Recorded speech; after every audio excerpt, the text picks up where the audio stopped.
welcome to In Layman's Terms with Nohra. So, Auron, just so you know, the show here is about people who don't have time to get into wonkish issues, and it's not because they're lazy or anything. They're like I was maybe 30 years ago, raising a family, paying my taxes, just focusing on pretty much living my life and maybe surviving a little bit, maybe watching football on the weekends. And they don't have time to get deep on a lot of the issues that I believe are very, very important in today's world. We have had, I think if you start 12 years ago, we've had some pretty interesting times we've lived through in every angle of our society. So I try to dissect the ones that I know. Nothing. I don't do anything that's extraordinary and just have an opinion for the sake of having an opinion. Anyway, so that's who our audience is. Please tell me about yourself, growing up, how you ended up in the mission that you're doing now, and what you guys are up to today. And of course, I'll interrupt with questions, and we'll go from there. Sure. I went to school and studied political science, but there weren't a lot of jobs in political science, really, especially for people on the right. So I ended up working in a few campaigns, Congress, those type of things, working on staff there. But eventually I settled on teaching high school for a while. I then became a local reporter for a few years, covering different political and crime beats, and then returned back to high school teaching for a little while.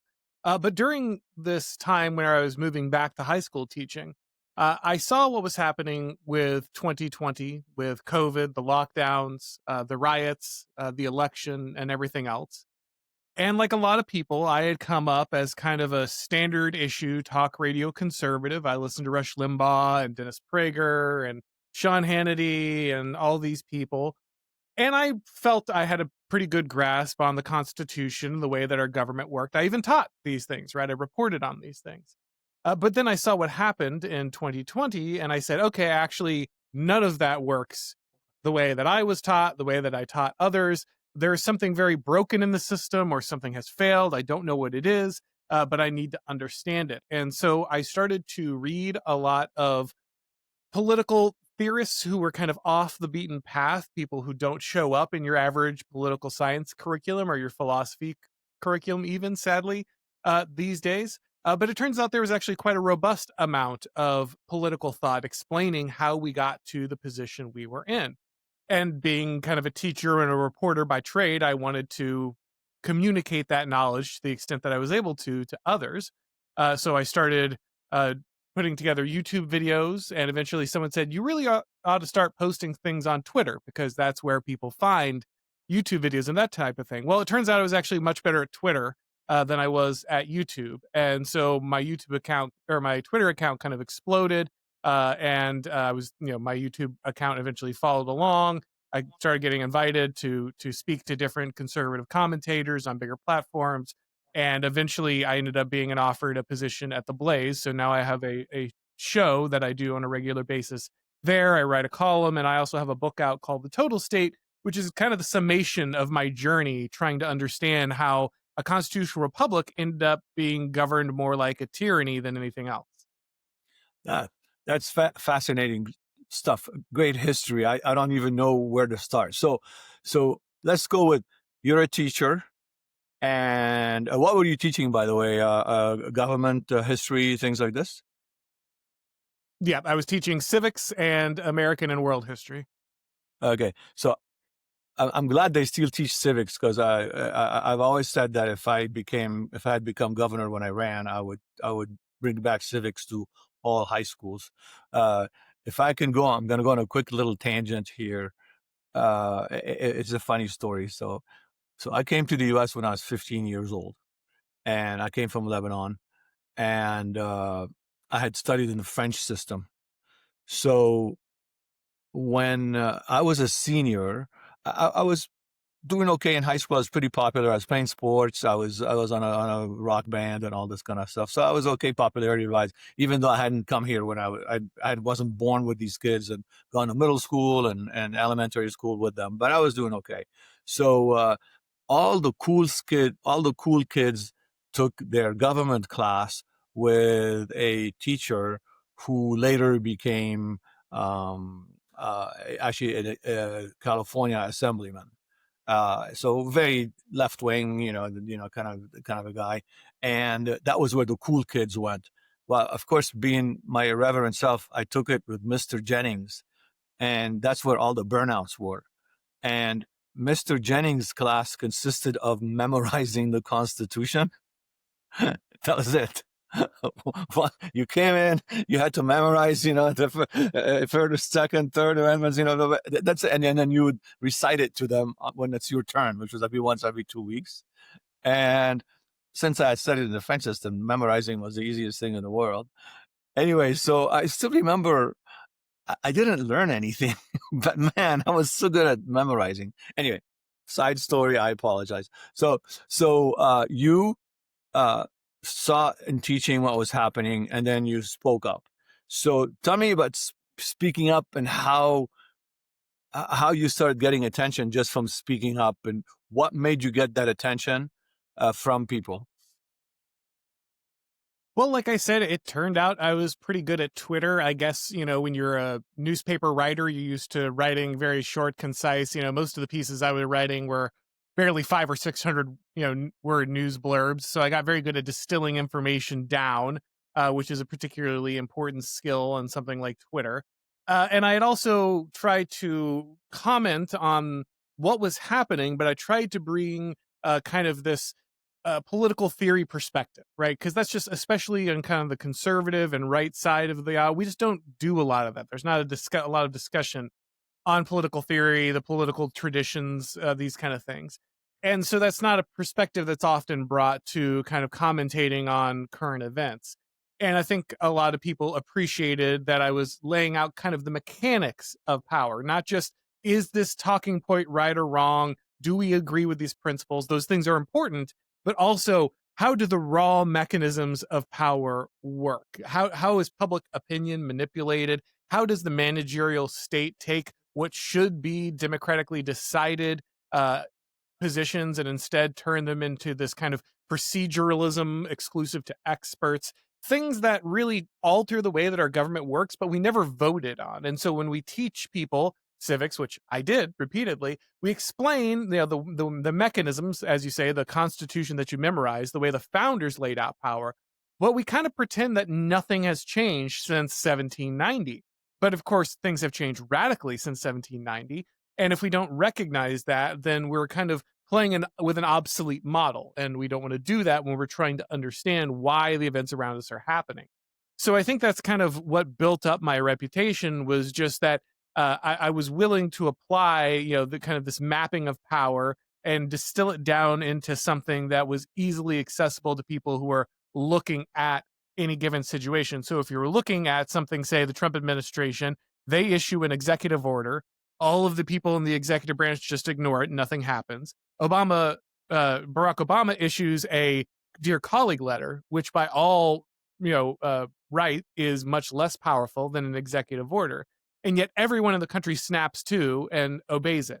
Well, there's nothing formal there that's changed, right? Barack Obama has the same amount of power as Donald Trump. In theory, they've both been elected to the same office. But practically, we can see actually there's quite a bit of difference in the exercise of power there. And so if you're an average person, that just doesn't make sense to you, because you say, look, they both got elected the same way. They both are operating under Article 2 of the Constitution. Their powers are the same. And yet what I'm seeing is something that is radically different from what the Constitution tells me should be happening. And everyone's acting like that's normal. And so my role, I guess, was to say, no, here's why it's actually not normal. Here's how we explain that differential of power, even though we can't see it in the Constitution. And I think that's kind of why my popularity expanded. That's fascinating. I mean, and then when you said the average person, that's exactly who we want to educate here as well. So What was this was 16, right? This was the first Trump term that was happening. So in 2016, I was actually a political reporter, and that's where I started to see my first hints of this, right? Because I am covering these events. Just to give you one example, there was the controversy over the Unite the Right rally in Charlotte and the very fine people on both sides quote from Trump over the removal of the statue of Robert E. Lee. At the time, I'm a reporter, and I am sitting in a press gaggle listening to the governor of Florida at the time, Rick Scott. He's now one of our senators.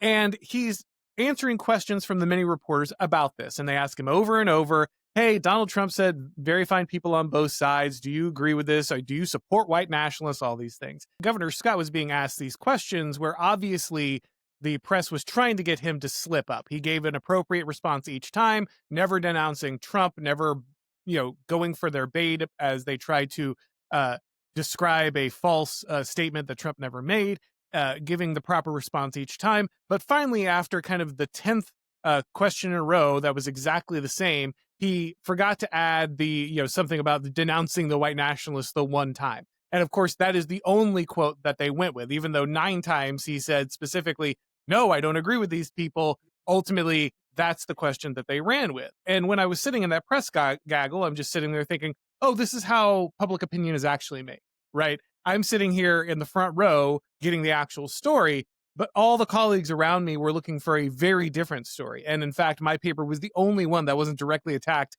by the governor's office that day for spreading misinformation, for spreading fake news. So that's one of those scenarios where ultimately the person who manipulated that question, she ended up getting promoted and going to Politico and having this national, news presence, right? So that's what's rewarded inside the system, is shaping that opinion, spinning it out to the masses. And then the voters, they are voting, but they're uninformed, not because they're not taking the time or being smart, they're unintelligent or something like that, because literally they just can't be everywhere all at once. They require these kind of proxies. The press is supposed to deliver this information accurately, but they don't. And that's where I realized things like, well, democracy has a critical flaw at a certain scale, because if the information brokers are controlling all of the flow of the news, then it doesn't matter if technically you get to vote, because you don't actually have the information necessary to make those decisions. So that was one of those things that really opened up my eyes to where we were going. And then by the time I was back teaching during the 2020 election, that's where things really came off the rails, because again, the COVID, the lockdowns, churches closed, people being driven out of parks, getting arrested for trying to take their children to go swimming on the beach. These are things that were obviously like radically un-American, in violation of every aspect of the Constitution, and yet they were happening and no one was stopping them. Even the conservatives, even the libertarians, who all told me that this is what the Second Amendment is for, and it's ultimately this backstop against government tyranny. When tyranny came, nobody did anything. And so this kind of long observations on the way that the government was working, again, just led me to need to read different people to have a better understanding of where we were at. Okay, so then you wrote a book about that. Can you tell us about the book? I mean, I think the book is fascinating, and I have some thoughts about it as well. But tell us, obviously, this probably led you to write a book. So tell us about the book. And again, I want to really focus on how the public is being misled and almost mismanaged because of who these people are and what they do. Because the average person will not, I mean, people have caught on to the press, but they haven't caught on to, the deep state, which is, right? So, and which is causing what you were saying. So tell us about the book and how we educate people about what's happening over there. Right. Like I said, the book is really just kind of the culmination of my intellectual journey to try to understand this. And you're right that a lot of people are keyed into the fact that the media, and to some extent even the deep state, are a problem, right? They get that these are like kind of failure points in our current system. But the reason that I called the book The Total State is the understanding that ultimately all the systems in our society are working towards this end. Of course, we have the media, we have the unelected bureaucracy that we call the deep state, but we also have the educational system, the university system, entertainment, finance. Everything in our system is run a very particular way. And the reason that all these systems are pushing towards this outcome is not necessarily that there's this high level cabal of people who control the entire world, though sometimes there are. Like sometimes there really are conspiracies. A conspiracy is just a small group of people planning something, which happens all the time. The old joke is there's always a conspiracy. It's called lunch. It's where people sit down and talk about what they're going to do. But there's also a wider interest in the system. There's a certain class that arose as our society shifted and changed over time. Our Constitution was written in a time where regionality and federalism were critical parts of the United States.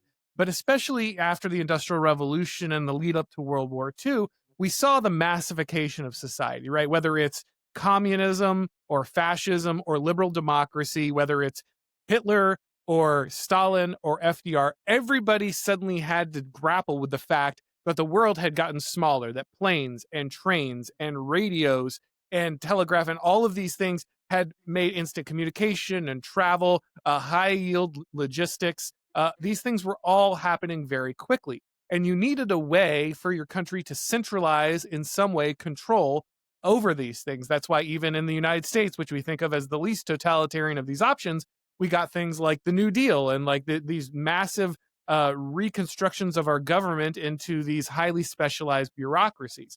All of a sudden, rather than the classic statesmen we had who used their prudence and decision making to come to conclusions that were best for the whole, we now needed credentialed experts. It really began with Woodrow Wilson as the first professor, president. And all of a sudden, everything needed to be scientific and managed. And we needed mass bureaucracies to handle all of these different societal developments.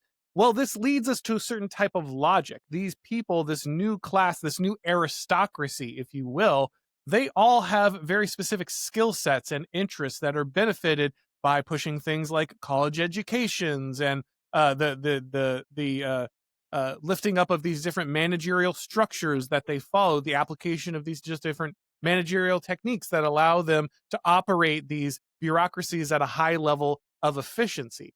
And so over time, we start to see a favoring of this mass, this mass managerial mindset across the board. It doesn't just apply to our governments or even our businesses anymore. It applies to things like churches and social groups. You can see that a lot of churches now act more like businesses, and pastors look more like they're giving TED Talks than they look like they're giving sermons at some kind of actual spiritual meeting. And so this at scale understanding of the world just seeped into every aspect of our world. And this is why so many of our governments, while they're technically operating different types of governments, they feel like they're all converging. One guy, N.S. Lyons, has called this the China convergence, right? That really, it seems like technically communist China is actually becoming the model for every at-scale government in the world, because that seems like it's the only way to manage that number of people, that level of bureaucracy, that level of complexity, that level of diversity across your society. And so what we're seeing is that whether it's the EU or the United States, yes, technically they're not communists. Technically they have different governments, but they're all coming up with reasons they need a social credit score. They're all coming up with reasons they need digital ID. They're all coming up with reasons that they need, this ability to control the entire population during something like COVID. And so the real thing that I wanted people to understand with the book is that if we just look on kind of the surface of like, what type of government do you have? Oh, we've got a constitutional republic. Makes perfect sense, right? Conservatives say this all the time. But when you look under the hood, actually, we're operating our government much closer to something that would be operated in China or in Germany than it would be operated in the United States under our Constitution. And if we don't address that issue, then all the arguing over different principles and different aspects of the Constitution interpretations, they don't matter, because the incentive structure, the actual way that power operates, is under this mass bureaucracy, not the way that our Constitution was designed. Okay, so if we are, you just explained it extremely well. Can I ask you to do it again, but in a historical sense? You gave us some of the historical to where we started it, probably with Woodrow Wilson, to where we are today. And of course, once people understand this, I think the next question is what are we going to do about it, or what are we doing about it? So just on a historical basis, how did the state grow? What are you I don't want to call it deep state. What do you want to call it? The bureaucracy that runs that runs the country, or the functionaries in the background, the ones, again, what should we call them so that we have a title? Well, obviously, I'm partial to the total state since that's what I named my book. But you could also call it, to me, the managerial regime is appropriate because that really hits on the interest there. You can say the ruling elites, and that's true to an extent. But of course, ruling elites they summon up this idea of a king and his court and an aristocracy, as where our current crop of ruling elites really are more kind of guys handing out reports, running through spreadsheets in a suit. That might be more helpful to people to kind of grasp who is really ultimately in charge of these apparatuses. Okay, and would you say it again? It probably started on a low level with Woodrow Wilson, and took off, Roosevelt, and didn't necessarily recede much. Yeah. You tell me, did it recede with Reagan much? Or so how did how did we get where we are today? And we'll talk about what we're going to do about it. So I don't think it actually receded at all under Reagan, and this is a critical thing to understand about this thesis, though I do think that there's a lot of left in the managerial elite. The managerial phenomenon, the at-scale government phenomenon, is neither left nor right, right? Hitler was producing a managerial regime just like FDR was, right? And just like Stalin was. So we can call it left, we can call it right, where it really is a response to power and technology. So there's this political theorist called Gaetano Mosca, and his understanding is that every civilization oscillates between a feudal system and a bureaucratic system. And we're never all the way in one or all the way in the other, but we're always moving along this continuum, right?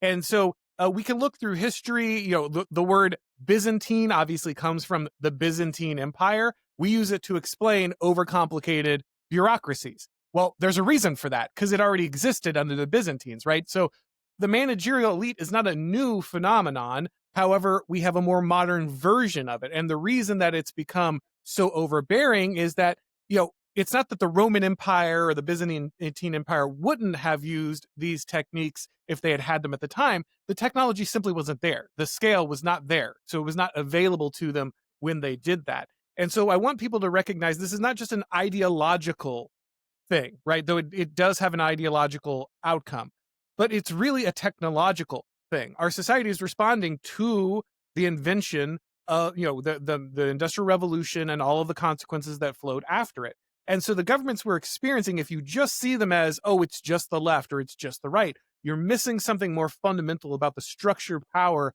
in the type of society that we have. And I think it's a fair argument to say that even in the hands of someone, say, like Donald Trump and J.D. Vance, the managerial system will necessarily produce specific outcomes. They are unavoidable. There are some things that the person at the head can change. But even if you listen to someone like J.D. Vance or even Vivek Ramaswamy, they talk about the need to dismantle the managerial state, the bureaucratic apparatus, right? Because they recognize that as long as that apparatus is running, it doesn't matter who's in charge of it. The nature of the bureaucracy will produce this outcome.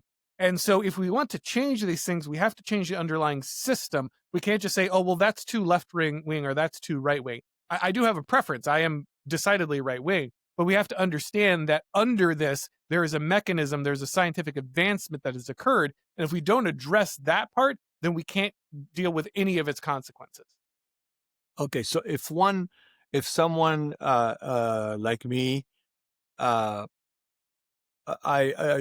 understand what you're saying, but I'm adding in my own head, but also that managerial class happens to be 85% left wing. How is that? Sure, absolutely good? How is that good for me? And that even concerns me more because you made a good point. They're not going anywhere. They've existed forever. whether it was the Sultan's people, right, in the Ottoman Empire, all the way to the Austro-Hungarian Empire, to the English Empire. I mean, the famous Sykes-Picot Agreement was two mediocre diplomats deciding to divide up a region which has never healed. Anyway, so my biggest concern from what you said is they exist, which is an issue here, but I understand why we need some kind of infrastructure. But then the second one is they all tend to be people that don't agree with me and or you. So how do we explain that? And again, we'll come to solutions later, but how do we explain that, and how do we explain that we're still around, and we still believe that there can be such thing as the American dream still, despite all these people? Well, because there are ultimately limits to managerial regimes, right? All of these eventually end for a reason. There is a weakness to this form of government in the same way that there's a weakness to a feudal government. If you go too far one direction or too far the other, you will hit the extremes and the failure points. And that's why we see people moving across this continuum. That's why they don't just stay right here forever, because this is just the perfect spot and it will always work. No, your environment is always shifting. The consequences of the way that you operate your political system will always fall on you one way or another, and you'll have to shift and adapt. And so that's why we see governments constantly move between this more bureaucratic form and this more direct authority form of government, right? And the reason is that because neither of these are inherently stable, they always have weaknesses. And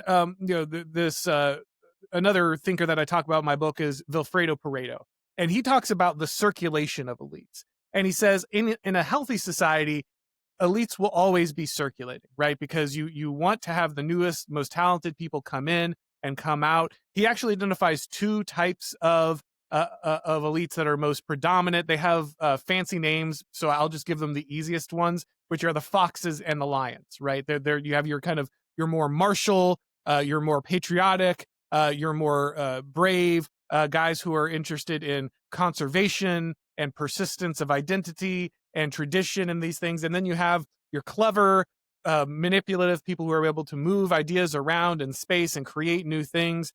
They're not very interested in preserving things. They're not very interested in the persistence of tradition. And those are the foxes for him. And he says, you always want a mixture of both, right? It's unhealthy to have all lions. He looks at, for instance, the society of Sparta and says, that was too many lions. And then he looks at the society of Athens and says, that's too many foxes, right? The Athenians were so liquid in their identity, their willingness to adapt and change and morph and recombine things, that they fell apart from the inside because they didn't have a coherent identity, because they couldn't hold themselves together. But the Spartans had a much more coherent identity. They were a lot of lions, a lot of martial prowess, but they were not adaptable enough to grow and change over time and overcome their different challenges. So he says you want a sweet spot, right? You want to be circulating more lions in when you need that persistence and that wartime power and that identity, but you also want to be able to circulate in more foxes when you have that need for adaptation and flexibility and these things.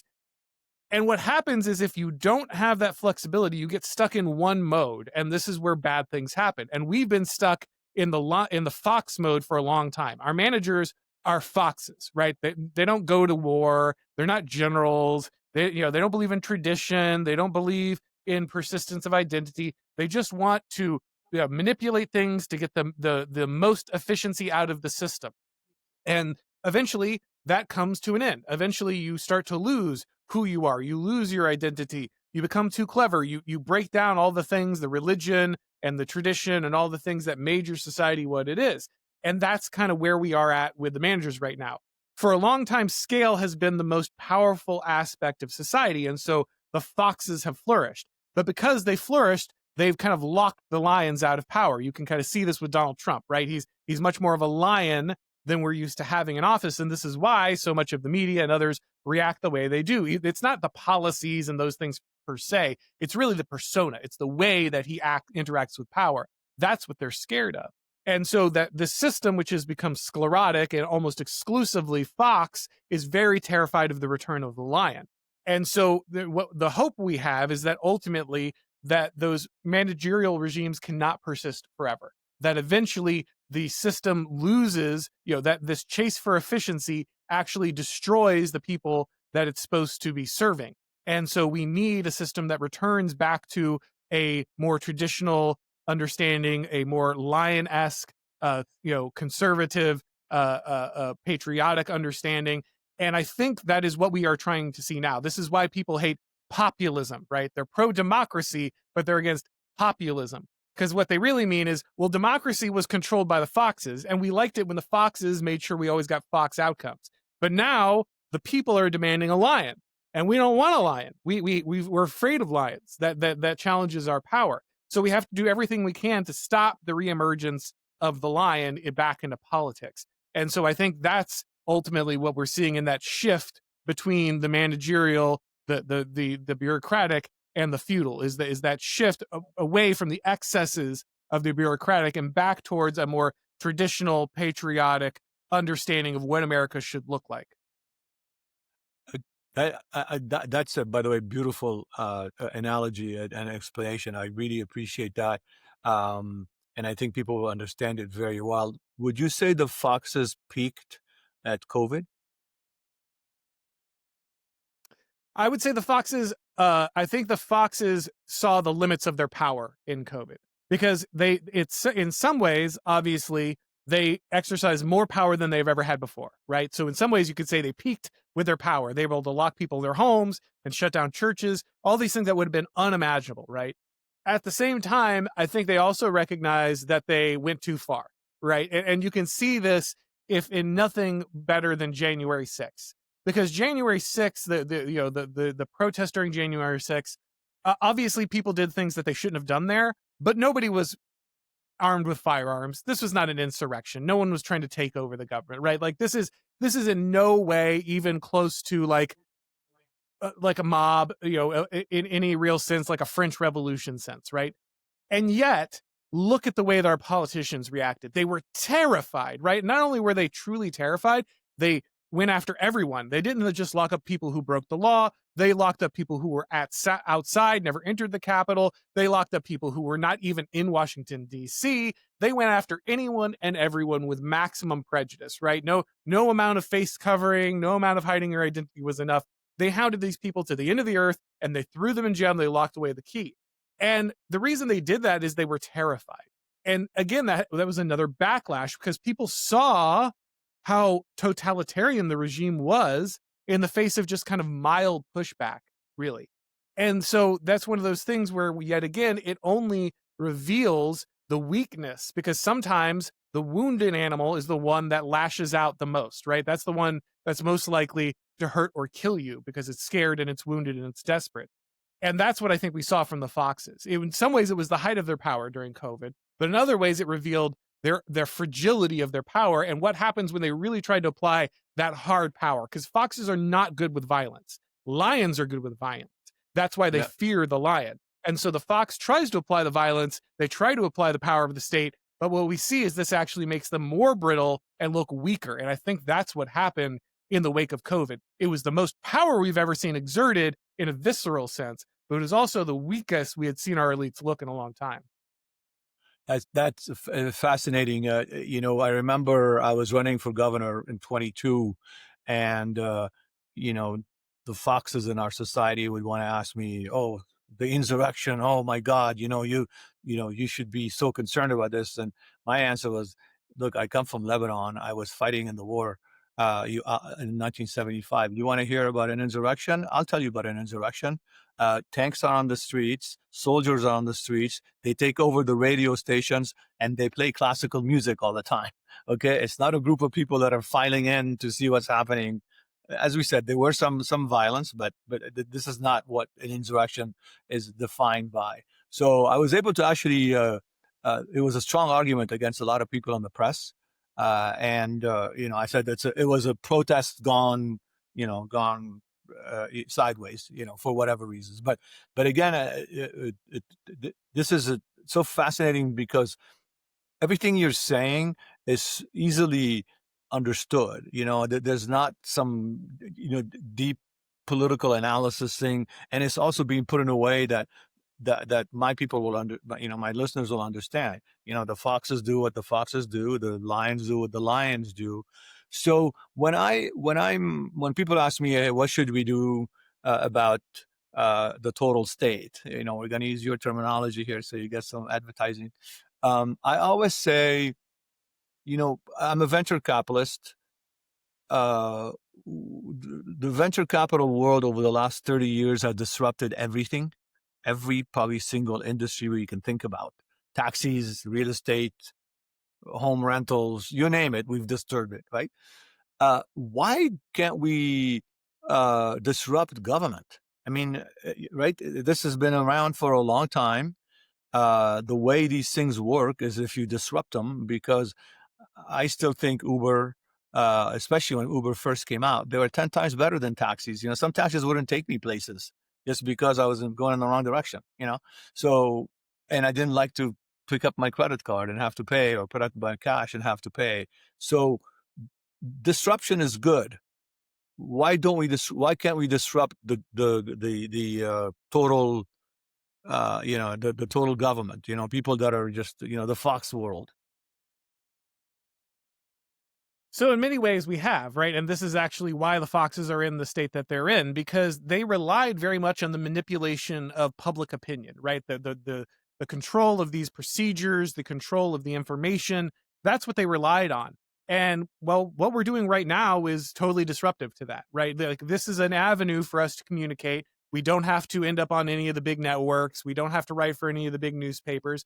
And yet thousands, maybe even millions of people could ultimately receive this message. Again, think what I was just doing 5 years ago, right? I was teaching high school. There's no way that I could end up on Tucker Carlson or, my stuff being shared on Fox News before the internet. Like, that just wouldn't have made sense, that these major outlets would have a guy like me talking about this kind of stuff and explaining it was just unthinkable just a few years ago. And so in a way, the internet has heavily disrupted the media environment that was necessary for the total state to operate at scale. And this is why they're so desperate, right? What does every left-winger say after the election? We need our own Joe Rogan. We need our own Joe Rogan. Well, why? Because they recognize that people don't get their information from CNN or even Fox News anymore. They get it from podcasts. They get it from conversations like the ones we're having now. And this is very dangerous for the system because they relied on that monolithic understanding. Of course, they also rely on things like debanking. They rely on being able to cancel people through these very narrow channels of financial, informational, reputational control. Well, guess what? Now I know a lot of people who were completely unaccepted in academia, and now they do high-level academic work online, and they teach students online, and they have no degrees in any of this stuff, and yet they're far more knowledgeable, and they're breaking far more barriers in academia than anyone who's inside the system. There are now alternative finance models, payment models, Bitcoin. All of these things allow to break the monopoly on government control of banking and these other aspects of life. Now, it's still not perfect, of course. The government can still put lots of power and weight behind its decisions. The system can still punish you quite heavily. But we are a far cry from even just 5 years ago, what the landscape looked like when it came to control of the state over people's lives, their ability to silence them, their ability to keep them from going around the system. That's all changed quite a bit. I also think, however, we need to think about disrupting this not just at a technological scale, though I think we are seeing that, but we also need to disrupt this at a human scale, right? One of the issues that we've talked about repeatedly is the danger of these large bureaucratic institutions. Now, one of the nice things that a venture capital, that technological advancement can do is they can break us away from the need for these massive bureaucracies. We can streamline these things. AI, there's a reason that all of these tech entrepreneurs are really excited about AI, because they think this is a way to replace the managerial state. Like, they won't say that out loud, but trust me, they know that's what they're doing. They also, but there's also the fact that we need to become smaller scale in our own lives and our own persons again, right? A lot of people are recognizing, especially after COVID, that it became really important to live next to people who shared your values. I live in Florida under Governor DeSantis. We had a radically different experience with COVID than other people. And a lot of people moved here because they wanted to live that life. And guess what? Now that they figured out that we're passing all these really conservative, very right-wing laws, a lot of the people who came here just because they're like, oh, I like that, they're going home. because so we're sorting out, right? Like we're concentrating into, we were a purple state trending blue, and now we're a deep red state. And that has happened because the culture shift and the mentality of, oh, I can't just live wherever in the United States. I actually need to live next to people who think the things I think and believe the things I believe. That is changing. And that's important because that defeats the role that scale plays in disrupting our communities. When we have real communities with real bonds of tradition and belief and identity and religion, when we build real bonds like that, it's very hard for the state to break those. And those are true organic competing identities, which is what our founders were actually relying on with divisions of power and federalism. They were counting on the fact that our way of life was more important to us than efficiency inside some government system. And the fact that we are returning back to that is, I think, a big disruptor as well. So I think there's the technological side, but I think there's also the social side. We need to kind of oppose the total state. Yeah, I see it as self-selection. We're selecting who we want to be with and who we want to, which in a way is healthy, but also, I always worry about the differences between the barista in Seattle and the farmer in Arkansas, and how can we all live under one country? So I it's a little bit of one of my concerns, but again, I'm just really really enjoying this. Interestingly, when I had research to, and I researched your book and the work, I thought you'd be saying, oh, these left wing guys that run the government and so on, and you're just calling them foxes. I love that. It's like, so you haven't interjected like many people do politics here. You're really talking about systems and the players within systems and how they've always existed, how they probably will always exist one way or another. And for us, the normal people, I guess, to make sure we have foxes when we need foxes and lions when we need lions. And obviously, I strongly believe now we need lions across the board. I'm glad Secretary Hegseth is where he is. I'm glad we're doing. I'm a life sciences investor. Everything that's happening at HHS, I don't lose sleep over. People think, oh my gosh, it's the end of the world. No, it's not. That's NIH has been funded the same way for the last 60 years. Why is that okay? When no one could actually emulate a study that came out which caused people to get a whole bunch of money. Only one person can do that study. That's not science. So all of these so all these lions everywhere. Tulsi, she's a lioness, and so I'm encouraged. Tell me if I'm reading this right by being encouraged.